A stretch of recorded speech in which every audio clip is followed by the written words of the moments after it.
சம்பவம் சம்பவம் சம்பவம்னு சொல்லுவாங்க இல்லையா, அந்த மாதிரி ஒரு தரமான சம்பவத்தை முதலமைச்சர் விஜய் சட்டசபையில இன்னைக்கு பண்ணியிருக்காரு. எதுக்குடா அவனை தொட்ட? அவனை உயிர்த்தெழ முடியாத சிலுவையில அறையணும். அவன் சுடு தண்ணியிலேயே கைய விடுவான், உன்னை சும்மாவா விடுவான்?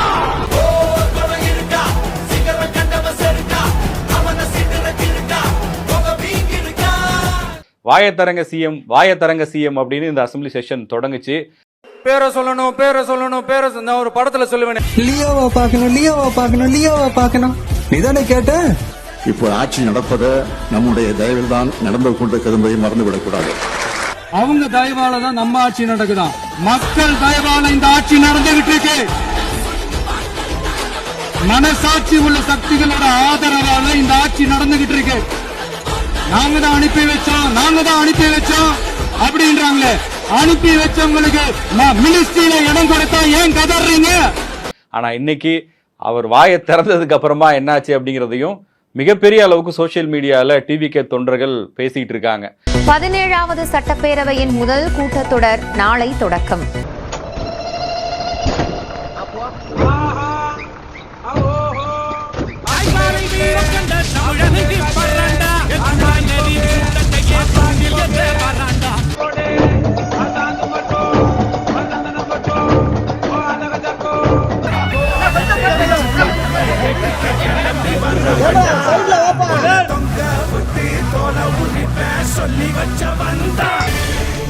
ஆளுநர் உரை மீதான விவாதங்களுக்கு இன்று பதிலுரை வழங்குகிறார் முதலமைச்சர் விஜய்.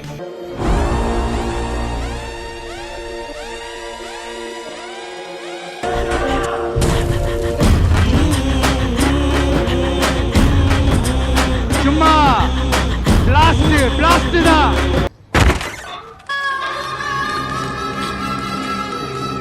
தலைவரே, பேச்சுவார்த்தை எல்லாம் நல்லபடியா முடிச்சது.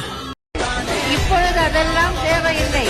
இரண்டே சொன்னால் போதும். ஒன்று, கச்சத்தீவு மீட்பு. கச்சத்தீவு என்று சொன்னால் எதிர்கட்சியினர் வெளியே கிளம்பி விடுகிறார்கள். இரண்டாவது, பார்ட்டி ஃபண்ட், கட்சி நிதி. உங்க லீடர் எங்க? அவனை பத்தி பேசாதீங்க போலீஸ்கார். ஏண்டா? அவன் என்ன பண்ணா தெரியுமா? என்ன பண்ணா? இப்படி திரும்பி அப்படியே ஓட்ட.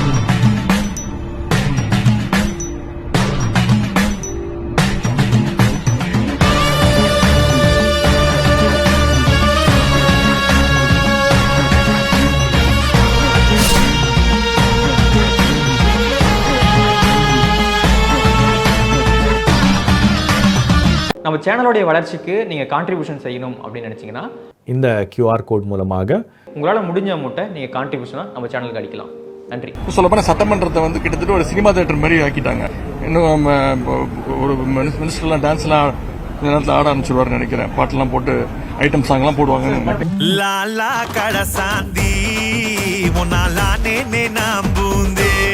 இவர் ஆக்ஷன் பண்ணிட்டு இருக்காரு. கூடிய விரைவில் இங்கே வந்து கேரவன் வந்துடும். இன்னும் குத்துப்பாட்டுக்கெல்லாம் டான்ஸ் ஆடுவாங்க போல இருக்கு. ஸ்கிரிப்டடா இருக்கு, எல்லாமே ரீல்ஸ் மாதிரி தான் இருக்கு. அப்படி என்னுடைய லிட்டில் பிட் ஆஃப் எக்ஸ்பீரியன்ஸ் ஒரு 27 வருஷத்தில் இது வந்து ஈவன் ப்ரிவிலேஜ் மோஷன் கூட தகுதியான கமெண்ட் நான் நினைக்கிறேன். உரிமை மீறலுக்கு கூட தகுதியான கமெண்ட் நினைக்கிறேன். இந்த புண்ணாக்கு மட்டை கிட்ட போய் ரொம்ப பேசிட்டு இருக்கிற வாத்மா, என்ன வாட்டு போட்டுக்கிற? மண்டையில மசிறுதா இல்லைனா மூளையாவது ஊறுகாய் அளவுக்கு இங்கேயாவது இருக்க வேண்டாம். ஐட்டம் சாங் போடுவாங்க போல அப்படிங்கிறதுலாம் வந்து ரொம்ப ஆச்சரியமா எனக்கு இருந்தது. அந்த மாதிரியான வார்த்தைகள்லாம் வந்து சபையை வந்து குறிப்பிட்டு சொல்லலாமா அப்படின்னு எனக்கு தெரியல. என்ன சொன்னா என்ன சொல்லிட்டு இருக்க நீ? ஒன்னும் சொல்ல வேணாம் போ. அது வந்து சொன்னது வந்து கொஞ்சம் ஒரு எக்ஸஸா தெரிஞ்சது. அதோட இன்னொரு முக்கியமான விஷயம், திரையுலகத்தில் இருந்தே வந்த திரு உதயநிதி ஸ்டாலின் அவர்கள் அதை குறிப்பிடுது. உனக்கு சுட்டு போட்டாலும் நடிப்பு வராது, அப்புறம் ஏன்டா நடிச்சு காட்டி டார்ச்சர் பண்ற?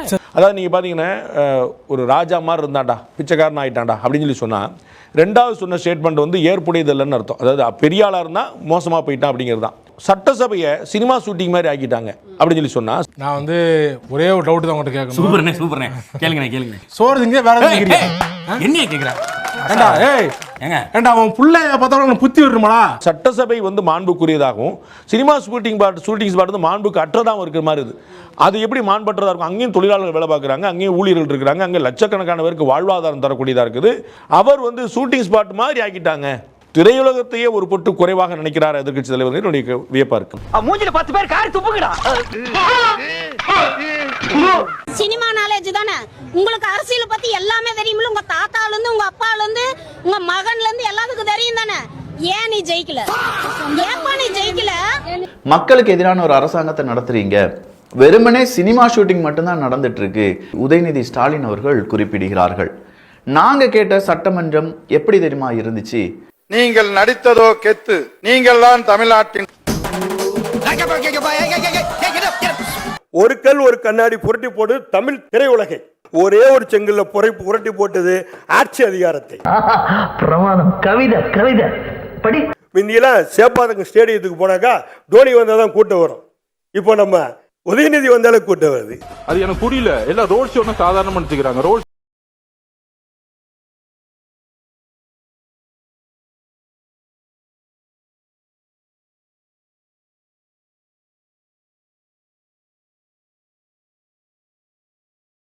வந்து சூடு போட்டுக்குமே புளிய பார்த்து, எப்ப பார்த்தாலும் நம்ம தலைவர் பண்றதையே பார்த்து பண்றது. எல்லாருமே சுனா பணம் ஆயிட முடியுமா?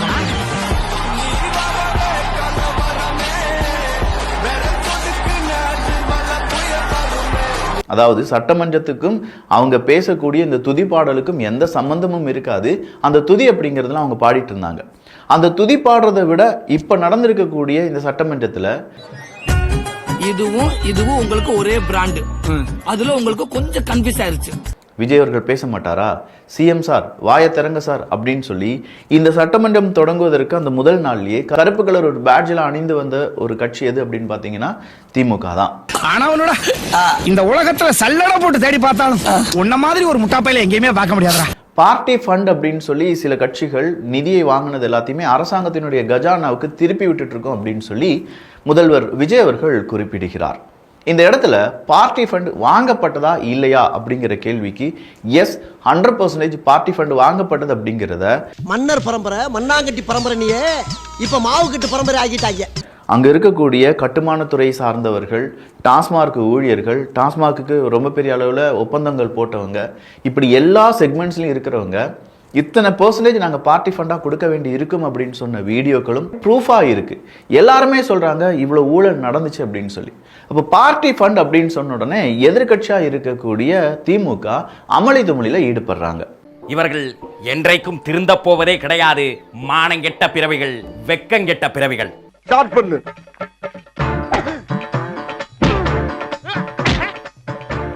இங்கிட்டு வா. அப்படியா படைக்கல மண்டையில மட்டும் அடிச்சிடாத, குலக்கேசல் உள்ள போயிருவேன்.